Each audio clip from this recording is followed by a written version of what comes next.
That's good. Good afternoon, one and all. Welcome to the latest in our Constructing Excellence Structural Timber Association webinars. We've got a big house today, so we've opened the doors slightly early to let people in. People coming in all the time. We're expecting probably around about 100 people today, which is great news. Hot topic, obviously, everyone's interested in, so that's good. We'll just give it a little bit longer because let me see, what time is it? It's only just 12 o'clock, so we'll give people a chance to come in. While you're waiting, folks, you might like to scan the QR code on the screen or go to Slido, ready for the survey, which will be running in a moment or two, and a poll, of course, and to ask any questions you may have later on. But Howard will give you the details on that very, very soon. So I think, chaps, if you don't mind, we'll give it another 60 seconds till 2 minutes past. Are you happy with that, everyone? Before we kick off, just to give more people a chance to come on in. I think we're at about 50% of what we're expecting at the moment, so still people coming in. Hope everyone's well and enjoying October. It's here comes the survey up on the screen, so you might like to do that. Howard will give you details, but you might like to start doing that. You can either visit slido.com or go to the QR code and do that. I'll just give it until the clock strikes 12:02, and then we'll officially make a start. Yep, good afternoon to everyone. If you've not done it before, we use Slido today. You can join Slido one of two ways. Yeah, a lot of people do it on their mobile phone, and that goes to slido.com, and you could put in the code for today, which is hash leaders meets, and it's today's date 141022 14/10/22. Or if you've got a QR reader, go straight into a QR reader. Yeah, it's all in the chat, isn't it? Should we make a start now then, Howard? I think it's 12:02. So yeah. So I'll officially welcome you all then to the latest Constructing Excellence CIOB and Structural Timber Association webinar. We have a very hot topic that's obviously proved to be of great interest today: carbon accounting and net zero in construction. And we've got Hugh here from Marsh, who's going to be talking about that very shortly. By the way, can I thank Tim Jones? He's put a comment in the chat box. Tim, you must have picked up last night. I don't know why, but I was voted Personality of the Year last night for the Southwest Property Awards. So if you were there, thanks ever so much for your support. Okay, as always, I'll hand you over now to Howard. He's going to take us through the, if you like, the house rules. And we've got a bit of a survey, and then we'll introduce Hugh. So over to you. Thank you, Howard. Thanks, Andrew. Yep, if you, some people are already taking it, as we can see from the top right-hand side, but I'll remind people, two ways to get into Slido. You can join us by going to slido.com and then entering today's date, hashtag LM, and then today's date, or you can go to the QR reader. So let's put up on the screen the survey, please, Abraham. Do you know what carbon accounting is? Very simple question, yes or no. So please give us your answer to that. Question 2, has your company started to report on their carbon footprint? Again, yes and no answer. Third question, bit of a choice here. If not, why not? You have a choice of too busy with a day job, it's not on our agenda, it's on our agenda, but we've yet to do anything, or we don't feel we have an obligation to do this. So please make a choice of one of those. Question 4, has your business set a net zero target? Yes, simple, or no. And lastly, if you have started your carbon accounting journey, do you have your results independently verified? Yes or no? All we're going to do is give you a couple more minutes or so as I just talk. before we run through the answers. It doesn't matter that when we run through the answers, you can still carry on answering the poll. All you'll see is that things may slightly change on the screen. So please carry on answering the poll. We're going to run through it so that Hugh has an idea of the knowledge in the room. But during his presentation, if you think you have any questions, something you'd like to ask, please put that in to the Q&A in Slido. Andrew will make sure your questions put to Hugh. So don't forget, ask any questions you have. If you want to put your name to it, we may even be able to bring you in and you can ask the questions direct. Yeah, Howard, So, we've had less than half the people in the room take the survey, so it would be helpful if a few more of you would kindly go to that slido.com reference and answer the questions. It would be helpful for Hugh to understand the audience. So if a few yeah, it'd be more good if we kind- get up to 35, I think. That would be over half that we got in the room. So please do go to the poll. I'll repeat, two ways you can get to it. You can either go www and then slido.com, and then you can put the hashtag in for today. That will open it. Or with a QR reader, you can go straight there and then you just open your browser, the questions will be there, and you simply fill them in. I think probably, Howard, we ought to go to the answers that are here already. Otherwise, Oh, we're going to be here forever. yeah, we So- won't give Hugh a chance. So Hugh, I don't Well, know whether you want to, Hugh, if you want to unmute, we'll go through the answers so far and see what you think of them. Yep. So That's do good. we know what carbon accounting is? What's the response on that then, Abraham, please? Oh, there's a good news, Hugh. I think 3/4 know what Yeah. it is. Is Yeah, that that's about- good. That's better than some other ones we've done. Okay. Oh, that's good. Okay. Well, it is a constructing excellence audience. As your company started, so that's not quite so good. Is that what you Yeah. expected? Yeah, about normal. About normal. Okay. And the next one then? If not, why not? Yeah, so I would think that's pretty normal as well, isn't it, Hugh?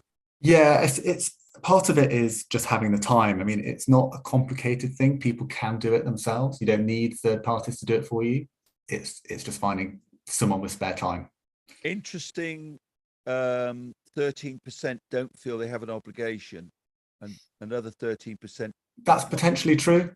Right. Okay. What's number 4 then, please? Have we set net zero targets? Is that about what you would expect, Hugh? I think that's pretty good. That's similar to the people that have done some carbon accounting, isn't it? So yeah, that sounds about right. And then the final question.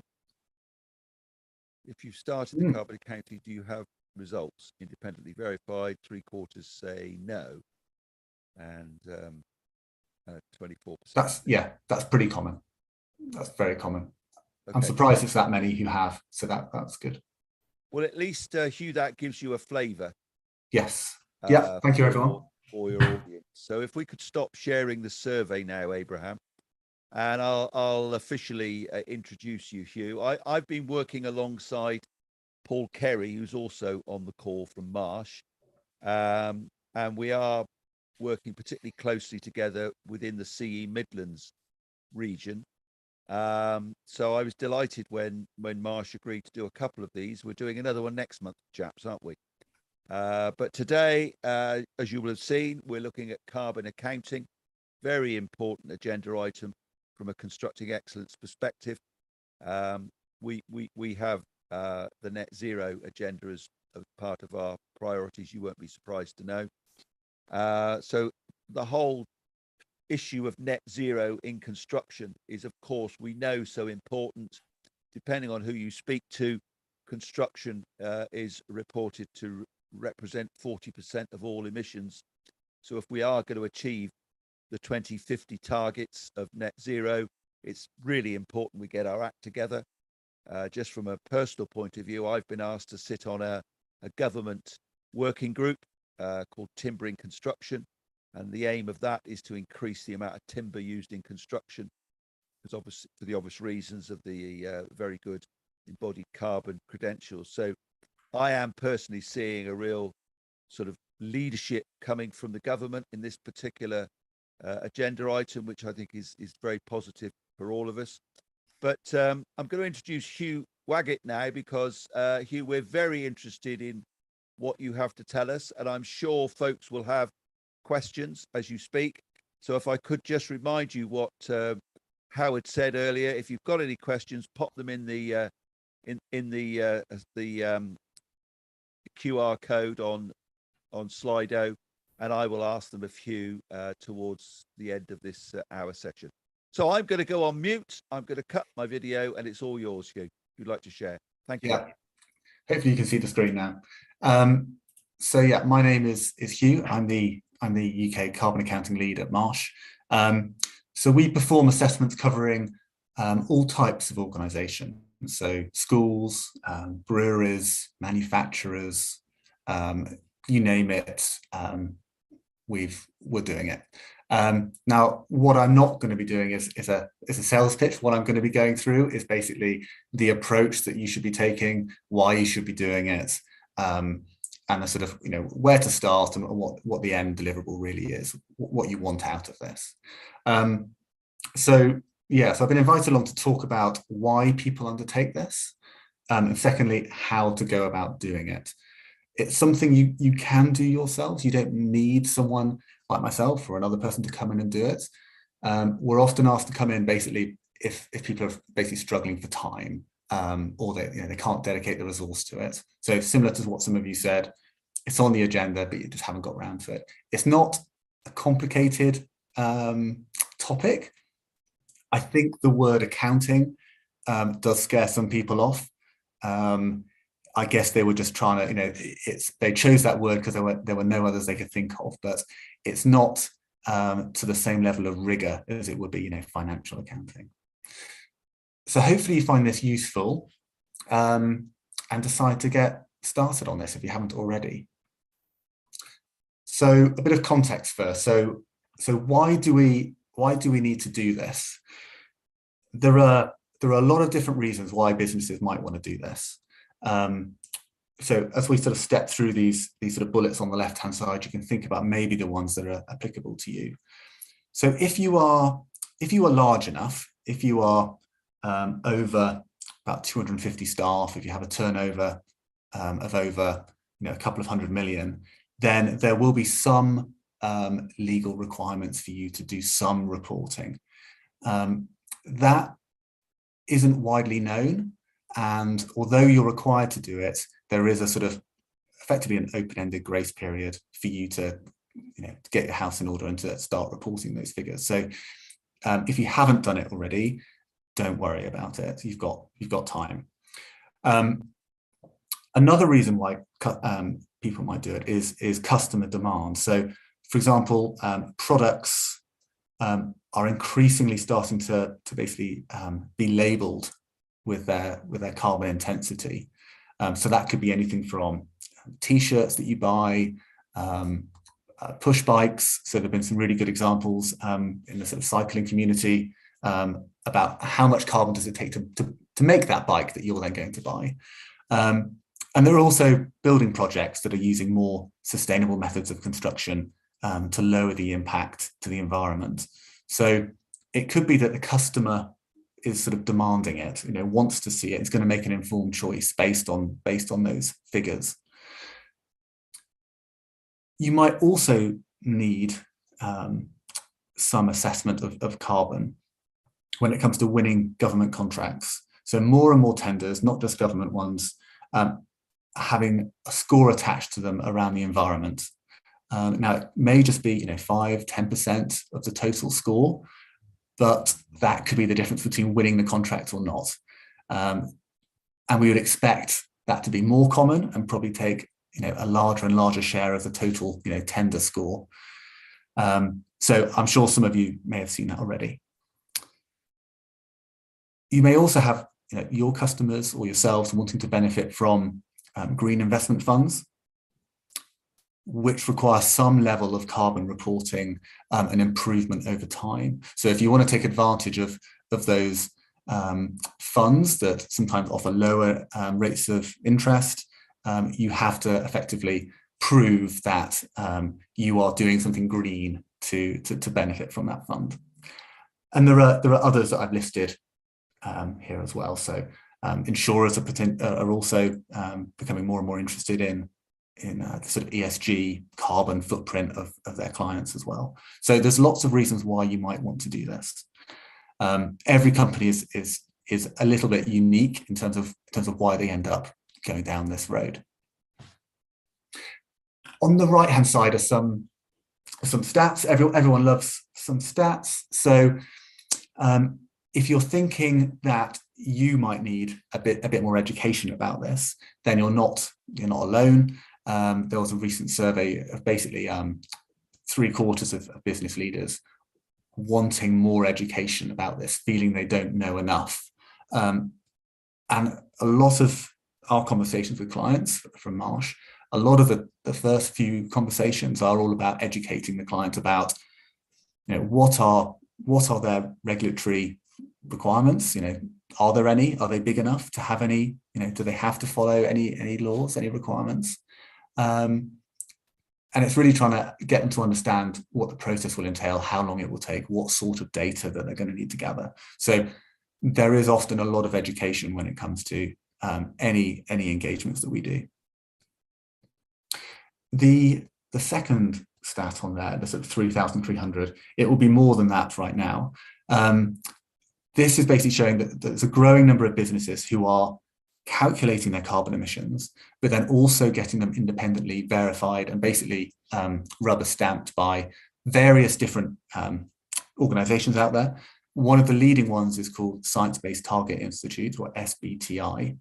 And this is one of the organizations you can effectively submit your emissions to, your targets to, and they will effectively check that it complies with the Paris Agreement of, it feels like a long time ago now, that basically commits to limiting global warming to between 1.5 and 2 degrees. So they will basically say, yes, this company has a plan in place that will help us limit global warming.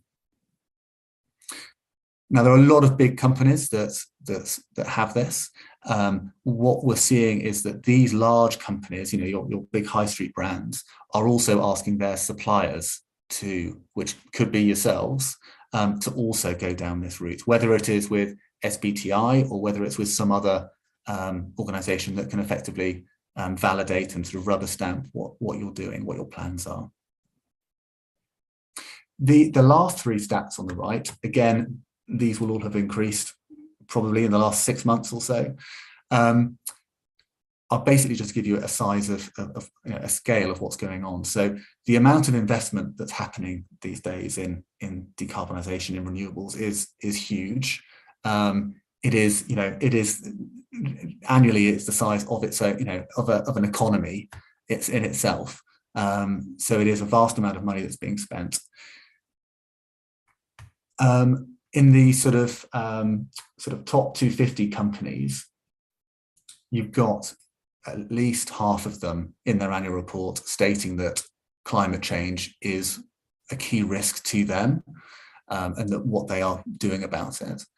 And then you've got, in terms of the global economy, again, this will have increased recently, at least 65% of total GDP in the world is covered in some way by a net zero target. And that includes, obviously the UK with a 2050 target. So hopefully that gives you a bit of context. So what I thought I would do is show you almost show you where construction sits in terms of other industries in its carbon intensity. So this table shows effectively the carbon being chucked out for various key sectors. And it's divided by the economic size of that sector. So effectively, this is the carbon per pound for each sector. So you've got things like agriculture, energy generation, mining at the top of the table, as you would expect. And then you've got sort of education, cultural activities at the bottom, things that they're not manufacturing, not making anything, very low carbon intensity. So construction, although construction is quite a broad sector, covers many things, sits in the middle. And you can actually see emissions since 2050 per, per value of that sector, per pound, has actually got slightly worse in construction over the last 30 years. Now, other sectors like the energy generation, sort of the second line from the top, you can see that has fallen drastically. Now, that has also driven a lot of the other sectors down, because a lot of the other sectors will obviously rely on electricity, gas, as one of their key inputs. Now, the reason for that is, as you can imagine probably, is the move away from coal. So a lot more renewables, a lot less coal, more gas. So you can understand, why that fall has happened. Now, construction going up slightly, there hasn't been, let's say, the drive on carbon when it comes to construction over the last 30 years. A lot of cement, a lot of steel is still used. So realistically, construction hasn't really changed in its carbon intensity. These figures suggest it goes up slightly, but you can imagine it's basically flatlining. So hopefully that gives you some context about where you all sit. Now, a bit more context when it comes to targets. So most advanced middle income countries have net zero targets. Most are 2050. And if you were cynical, you could say they've just chosen the middle of the century and just chosen that. But most are 2050. Businesses as well, you would rarely find a business that would have a target in the UK after 2050. Most of the ones that we see are anywhere between 2035 and 2050. The majority are trying to beat that. So they're sort of 2040 is typically what we see. Now, when it comes to setting your own targets, it's important to have a very solid understanding of what you're producing now in terms of carbon. So when you're setting a target, that's almost one of the last things you do once you work out what you're responsible for. So a lot of companies we talk to will say, we've got a target of being net zero by 2030, 2040. And then we say, well, have you done a carbon accounting exercise? Can you tell us where this is going, where it's currently coming from, and what you're going to do about it? And then it starts to sort of fall apart a bit, and it gets vaguer and vaguer. And you realize that the target isn't really justified by anything. So if you're going to talk about targets, I would suggest you do a carbon accounting exercise first to understand where the problems are, and then you can have an informed discussion about what's a realistic target for different emission sources. So hopefully that makes sense. So I can pause now in case there are any immediate questions. Let's see if there are any questions, shall we? Yeah. Let me go to Slido and just have a look. Andrew, we've got one in the chat pane. It's from Robin Miller. Given the much greater significance of operational carbon, should not greater emphasis be placed on reducing operational carbon emissions rather than embedded carbon?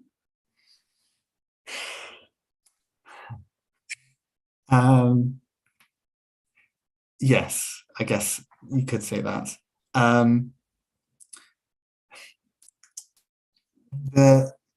The problem with, I guess, the issue with carbon accounting and net zero is there are lots of guidelines out there about how to do it, but there's very little direction from government, from DEFRA, or whatever, in terms of, or even legal requirements about what you should be doing. There's no legal need for you to have a net zero target. There is some very low level legal requirements if you are large enough to report some sort of carbon intensity for your operations, but it is high level. It's only if you are involved in the emissions trading scheme, which I don't think many of you will be. You're a very large emitter, so you're only an oil refinery or a cement manufacturer or something like that, that you are effectively in a regulated carbon market. outside of that, it's at the moment, it's almost a free-for-all. There's a lot of guidance out there, but there's very little requirements on you. Hugh, just picking up from Robin's question in the chat, would you agree that actually the measurement of operational carbon has been happening for some time, and it's only relatively recently that we've looked at embodied carbon, and therefore I think that's why there's quite an emphasis on it at the moment, isn't there? I mean, there's the Part Z building regulation that's being considered, isn't there, at the moment, to measure embodied carbon. So it's not an either or, is it? Shouldn't we be doing both? Yeah, both. Yeah. I mean, so it's interesting. So, on a good, let's say a washing machine or any good, you should also be accounting for the use of that good. So let's say you are selling tea bags. You should, as a tea bag manufacturer, also report the amount of energy used to boil a kettle to even make that cup of tea. So it is very expansive. You should be trying to understand as much as possible across the entire value chain of your products, of your operations, everything you build. That is what is encouraged. Right, I've got a couple of questions, Hugh, from the Q&A now on Slido, both anonymous. Question one, do you have a view as to whether there is a potential for any future government to impose a carbon tax on companies if they do not publish their SECR? So for the SECR, there is potential for penalties, although basically they have said they're not going to be doing that. They haven't said when that grace period will end. When it comes to carbon tax, I think it will come to a situation where it's going to have to be done, because at the end of the day, it's all very well measuring your carbon, but I think it is costly to reduce emissions. Often it costs money either to change your facility or change your supplier, change your product. And if the world is serious about reducing carbon, then attaching some price to it for all businesses is probably the only way that's actually going to drive it down. Larger businesses are effectively taxed, you could say, via the emissions trading scheme. But yes, I don't know when it will come. Maybe a couple of parliaments' time. It could be 10 years' time. But a carbon tax is probably almost guaranteed at some point. Okay, and the second question, it says here you talked about larger companies having mandatory responsibilities to report on their carbon emissions. Will this potentially trickle down to SMEs eventually? Again, I guess it's going to have to at some point. It's just a question of when. I can't imagine it happening in the next parliament. So you're probably looking at in the 2030s that that's going to happen. But it will, if the government in the future is serious about this, it's going to have to. A large proportion of the economy comes from SMEs, so you can't ignore it, unfortunately. Okay. Well, that's all I've got for the moment in the Q&A. Fine. Hugh. So fine. Shall we revert back to the presentation? Yep, let's go. So I guess it's just a bit of background for those of you maybe not fully up to speed on carbon. So carbon is split into basically three buckets when you're talking about carbon accounting. And if you talk to anyone, they'll often refer to these three scopes. So scope 1, 2, and 3. And these are just ways to try and help sort of break up the problem, really. So scope 1 and 2 are relatively simple and something that you could probably work out very quickly from things like your utility bills, how much fuel you're buying. So scope 1 is all of the gas, all of the other fuels like diesel that you might use in your fleet that your company are responsible for burning. You turn on the ignition switch, you burn that gas, that oil. That's relatively easy to work out in terms of quantum, how much you're actually using. You'll know that because you're paying for it. Scope 2 is around electricity. So this is power that's being generated elsewhere. You don't really have control over what fuel source, but you are using it, okay? So that's why effectively electricity has its own scope. Both of those, as I said, relatively easy for you to work out. The hardest one is scope 3. So scope 3 is meant to cover everything upstream of you and downstream. So that is all your suppliers, all your staff commuting, all your business travel.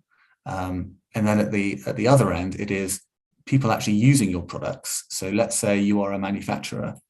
Let's say you have built a washing machine or whatever. Well, what is the energy intensity? How much energy are people using to run your product?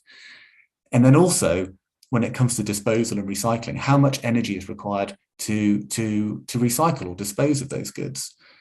So scope 3 is very broad. A lot of it is outside of your control. You will probably not have a lot of that information. You won't know what your suppliers are up to. You won't know everything. So you're going to have to make assumptions here, or at least talk to your tier 1 suppliers. So scope 1 and 2, relatively simple. Scope 3 is where we see clients struggling a lot. So from a legal point of view, scope 1 and 2 are important. So for larger businesses, you will be, under SECR, you will be reporting basically scope 1 and 2 emissions. Now scope 3, as I mentioned, well, scope 3 is probably the biggest emitting group, even though it is not under your control. So your entire supply chain, your staff commuting, your business travel, any logistics that are going on that are outside of that isn't your own fleet, any waste disposal, that's likely to be a large percentage of the total. It could be 70, 90% of the total emissions around your around your organization. So hopefully that sort of is clear in terms of the 3 scopes. So a typical carbon accounting project, don't feel you need to read everything on this page. A ground up assessment of carbon figures should obviously cover scope 1, 2, and 3. Now the approach that we typically follow is always starting with some education of the stakeholders around the business. You're basically going to be asking a lot of people in the business for data, so operational data. So how many miles is the fleet traveling? Where are these products coming from? Ultimately, how much cement, steel, or whatever are you buying? So you're going to be asking people for a lot of data. You need to explain why, you need to explain the benefits that are going to come out of this. On the back of that education, obviously, there's probably going to be quite a comprehensive data request that you're going to be sending around. Now, there are going to be gaps in the data that you're going to be getting back. However, that's not a problem. A lot of the standards out there take that into account and effectively say, if you're not able to get the data, you can use industry averages.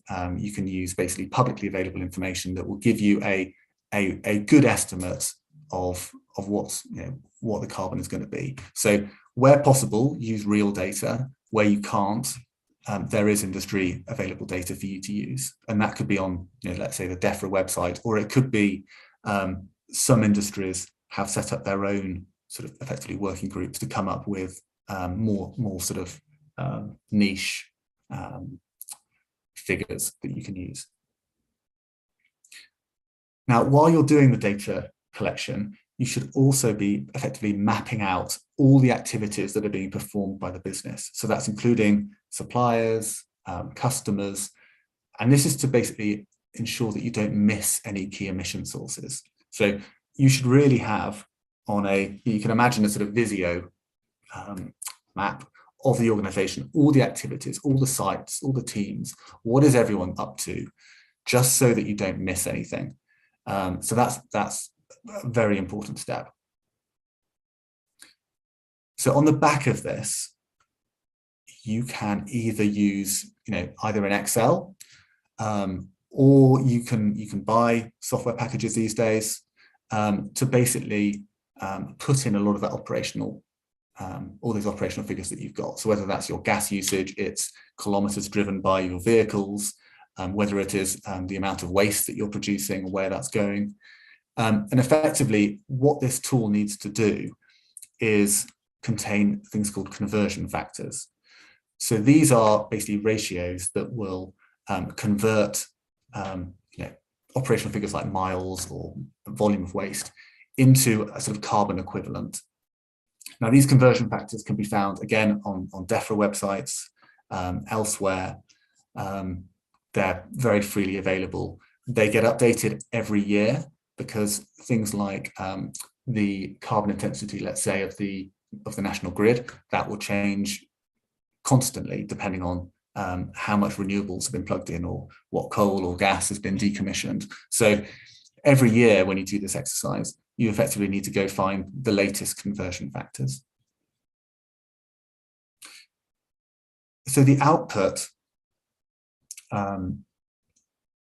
should then basically be taken around the business again for review with the map that you've created to ensure that it's complete and you're not missing any key activities.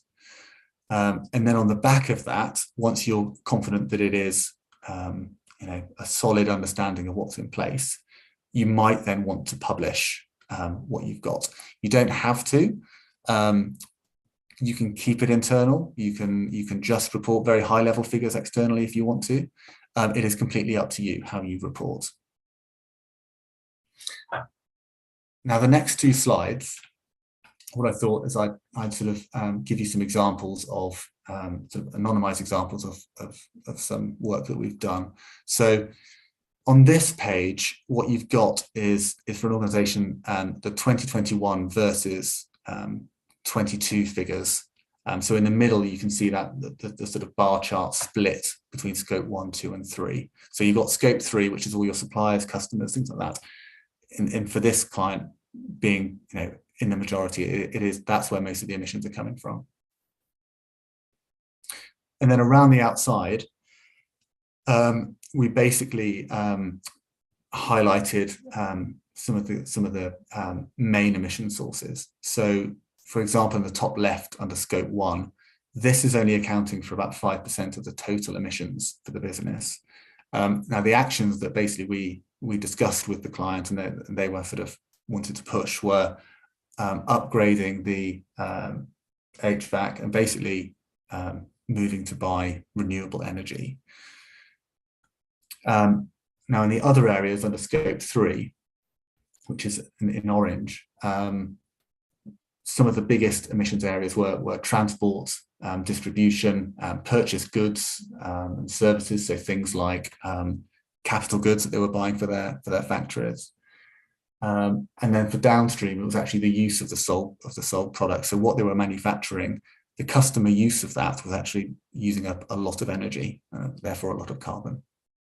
So this is sort of example of what how you can take the data and basically present it back to the business, trying to come up with some sort of plan about how you're going to reduce it. So this example is sort of similar figures, but presented in a slightly different way. So you've basically got a value chain for a manufacturing business going left to right.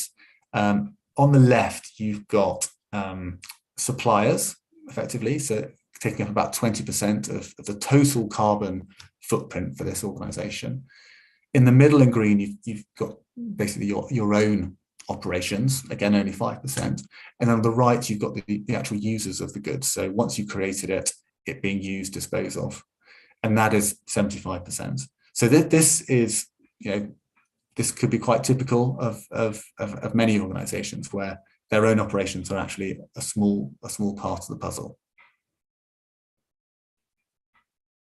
So you can see from this, you've got under those sort of three buckets, it's been broken down further. So for upstream, you've got the raw materials that are actually being effectively dug out the ground, so mined. You've got capital goods, and then you've got the actual energy being bought and the transport to bring it onto site. So those are basically the four biggest emitting buckets under upstream. And then with the client, we basically discussed, okay, what is it that you could do for those buckets? What are the actions that we could start talking about? So you've got, for example, renewable energy being purchased, or potentially different suppliers of capital goods, maybe ones that are more local or that can show that the products are low carbon in terms of their manufacture. So hopefully that sort of helps bring it to life. And then I guess the final stage is, once you've got your emissions data, you've got a good idea of where it's coming from. The next thing to do is set targets and build a roadmap that explains how you're going to get there. So this is basically saying we are going to be net zero by 2040, and this is how we're going to do it. So totally up to you in terms of how quickly you move on this. How soon or late that target actually is. Now, obviously, there are costs, there are benefits in any mitigation actions. This could be power systems, using more local suppliers, more sustainable materials.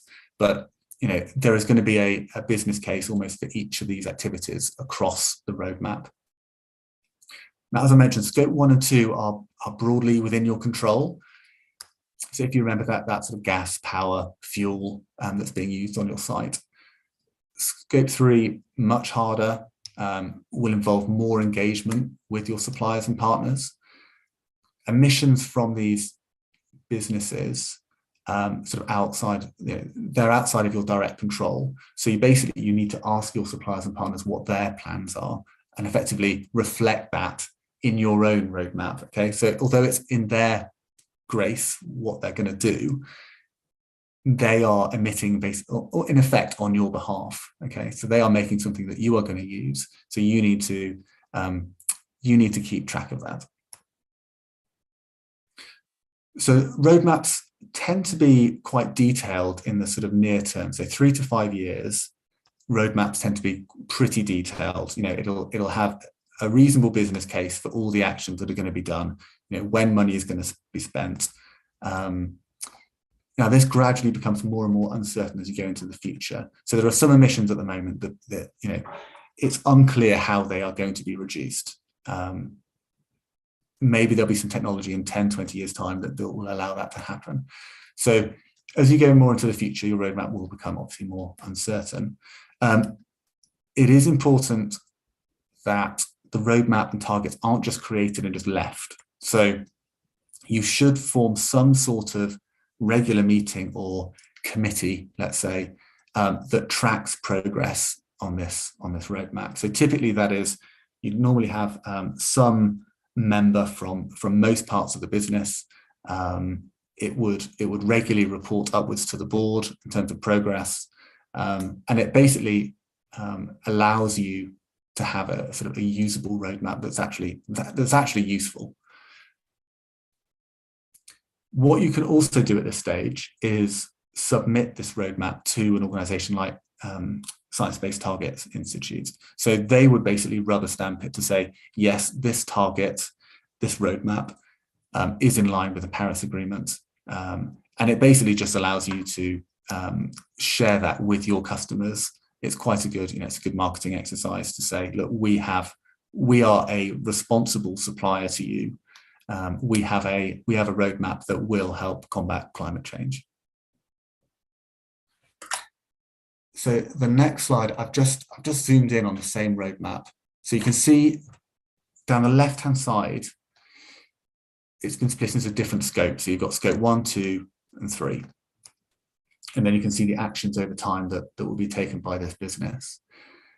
Now, the phrase sort of net zero, I'm sure you appreciate, means that you will probably never get to zero actual emissions. You will have to offset it in some way. So you can see in this example that from sort of 2025, 2030, this business is starting to offset some of its carbon, whether that is tree planting activity or others. They are getting involved in some green projects. Now, the reason they haven't jumped to it straight away is again because there's no need to do it immediately. They want to basically get some of the quick wins over the line in terms of reducing particularly scope 1 and 2 emissions. And then when things start to get harder and they realize they can't reduce everything as fast as they would like, they are then going to have to start offsetting stuff. So hopefully that gives you a good idea of carbon accounting, the process, and how to set targets and what a roadmap should look like. So those are all the slides I was going to go through today. Shall we stop and then see if there's any more questions? Yeah, thank you very much, Hugh. Very enlightening. Thank you for that. So if you stop sharing your screen, let's just see what we've got in here. So I've got one more, well, it's not really a question, it's more a comment from Birgit, who's a good friend of ours from CE down in Cornwall. She's put a link in the Q&A section of Slido. Says she has a link with info for construction sector in relation to carbon discussions and soils report. So I don't know whether, Birgit, if you're still here, whether you could put that in the chat box as well. If you could put that in the chat column, I think that would be very handy. Now, what have we got here? In fact, we've got some more. First of all, we've had a note to say that Kwasi's been sacked. No surprises there. But back to the plot. There's a question from Tim. Would you advise organisations to calculate Scope 3 emissions for all purchased goods and services using the GHG protocol spend-based method, using conversation factors from a site like, and then there's a link, when other more accurate methods are not available? So a lot of the standards out there basically say that you don't have to do it for every good that you buy. It should basically be on the ones that really matter. So if you can do some sort of high level assessment to say which are the ones that you think are the biggest emitters, I would focus on those first. There's no need you don't need to do carbon accounting all in one go. All the standards basically say, look, we will give you can take years to get this right. You know, the first year you could do scope 1 and 2 and a bit of scope 3. You could focus on some capital goods. And then next year you get a bit more detailed and a bit more detailed. So you don't have to do everything at once. Okay. So we've now got a couple more questions in Slido. First one's on the screen, Hugh. Given current global economic issues, do you think that goals on the current agenda, e.g. CO2 emissions, may be moved?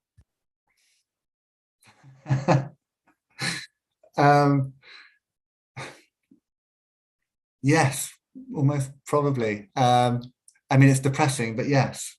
I think that the current government seems to be rowing back on all sorts of things at the moment. So exactly, I think the problem is something like this. It's like the UK having a strategic industrial plan. It sort of it needs to cross parliaments. It can't be at the whim of a government. It's sort of bigger than that. But unfortunately, that's the world we all live in, isn't it? So yes, I am sure net zero targets will be moved.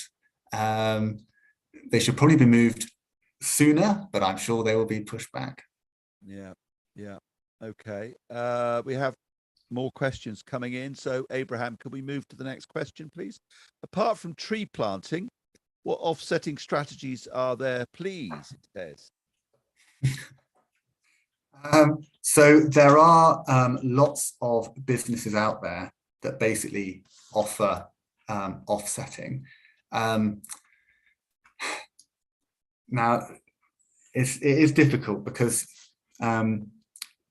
you could fund tree planting, let's say. But what happens if all those trees burn down in a forest fire? Which has happened, right? So there are offsetting, I think, is something that needs to be much better regulated. It's not. To be honest, I'm not an offsetting expert. If I were you, I would go out there and unfortunately probably do a bit of research yourself. Have you heard, Hugh, of something called Aureus Earth? AUREUS, Aureus Earth. I've been doing a little bit of work myself with my Structural Timber Association Okay. hat on over the last couple of months, and that seems to me to be one of the better ones. I mean, we like it particularly because part of the offsetting is that you actually construct timber buildings. Mhm. But then I would say that, wouldn't I? But that seems to be one of the better ones that I've found. Yeah, you've got like, soil regen. Is that soil regeneration, or is that actually using just trying to use green products? It's about, yeah, I mean, part of it is using timber buildings so that you store the carbon for Yeah. the local building. That Yeah. makes sense. I mean, in the future, people are very hopeful of carbon capture, although there isn't a sort of, there are lots of different technologies out there to try and get that up and running. I think that's probably the big hope when it comes to offsetting, which is why a lot of people are basically putting it off. But tree planting is probably the most common, the most well known. Probably after that, carbon capture, for the future, and then things like soil regeneration, because obviously, soil can hold an awful lot of carbon. Those are the three that I come to my mind, but I'm not an offsetting expert, I'm afraid. All right, thank you. Let's have the next question then. If the mainstream UK building industry has still to recognise the latest building regulations, is this process of carbon accounting of practical relevance? There's an interesting one, Hugh. All to do with culture again, isn't it? So carbon accounting, I guess, is really, and going for net zero is really, at the moment, I guess, an attitude, a cultural thing. Do you want to do something about it? Do you want to get on with it? It is a good thing in itself to do, whether the regulations tell you to do it or not. Would be my response to any regulations. Okay. I have to say, being a cynic, and having been in the industry for 45 years, my assessment that the construction sector only does anything, one, if it's regulated or legislation, or two, if the client thinks it's a good idea. But that's me being a cynic, maybe. Yeah, well, and this next question brings, it's the same theme, isn't it? How do you convince a client to consider reducing their footprint and make it a priority? I guess a lot of the work we would do with clients when we're talking about how do we engage with their suppliers, a lot of suppliers do also want to, and clients, they do want to be more eco-friendly. They do want to reduce carbon, but it's not at any cost.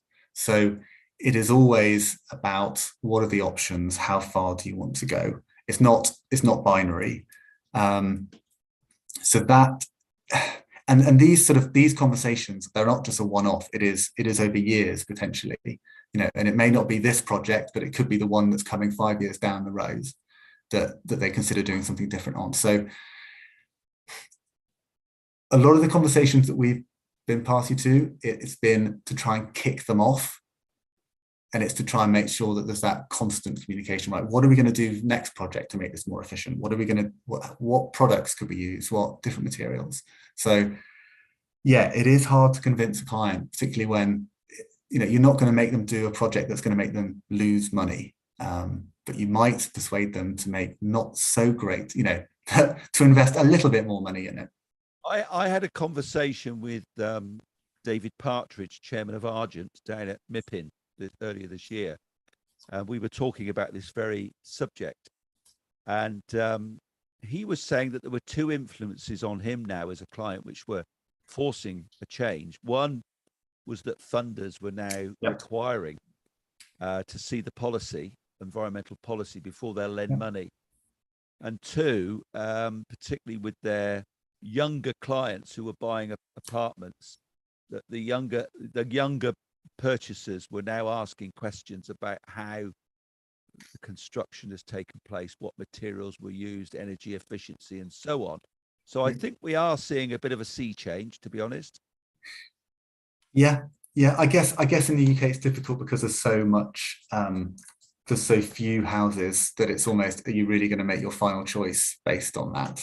You know, it's a good question to ask if you're buying a house, let's say, or a flat, but is it really going to stop you buying it? And also insurers as well are asking clients for, well, tell us how eco-friendly this is. What materials are you using? Because insurers are gradually moving away from insuring carbon intensive industries, which doing it for leads us, energy. which leads us nicely, Hugh, into the next question. We need nuclear energy, but is the amount of concrete that will be needed for Sizewell C site at around 3 times more than Hinkley C justifiable on CO2 grounds? We all know, I mean, I was in the concrete industry for 28 years, and we all know the embodied carbon performance of concrete is not good at all. Yeah. So that's a really interesting question, isn't it? Yeah, it's fascinating, isn't it? I mean, maybe this is where small modular reactors come in instead. Much less concrete, much more local, much less steel and concrete required. That's beyond me to answer. Yes, it's probably out of all our pay grade, that one. Yeah. I've had a comment in the chat box from Tim asking if we're not aware of gold standard, verified carbon standard, or organizations that have met the requirements of the International Carbon Reduction and Offset Alliance. I certainly wasn't aware of that. I don't know whether you are, Hugh. No, sorry. So thank you for bringing that to our attention. Now, there are no more questions either in the chat or the Q&A on Slido. So you'll see we've put the Slido reference back up. If you could go to your QR code or via the website, slido.com. Would you mind just filling out the survey for us? Because it's always helpful for us when we're planning future events like this, just to sort of get your feelings. Certainly the feedback we've had both in the Q&A and in the chat box has been very positive for you. So thank you for that. But if the others could please fill out the feedback survey, that would be much appreciated. Alice, so Abraham, what have we got next on the slides? Right, here we go. If you want a certificate, you go to MyProPass, and that will then provide you a certificate from there. We've had this up for ages. And then the next, as you know, we do this now monthly rather than weekly. And we've got someone else from Marsh back in 4 weeks' time. One of your colleagues, Tom Hopwood. Hugh, do you know Tom? I do, yeah. He's in the same team as myself. So Tom is coming back to ask, what is ESG and why do I need to act now? So another very important topic for the construction sector to deal with. These environmental, social and governance questions are being asked more and more. So in 4 weeks' time, we hope you will find that equally of value as we have today. So it's just coming up to 1 o'clock. Can I thank, first of all, Paul Kerry, my contact in Marsh Midlands, for arranging today. And I'm hoping that after our meeting earlier this week, we might sort of move onwards and upwards next year, but that's at the moment in the lap of the gods. But in particular, first of all, to thank Hugh and Abraham for hosting today's webinar, but particularly Hugh to you, sorry, Howard and Abraham, but particularly Hugh to you for the giving of your valuable time and the knowledge that you've given to us today, which I'm sure you can judge from the response you've had, has been eagerly received. So thank you for that. Just coming up to 1 o'clock. All I can say now is have a great afternoon and a lovely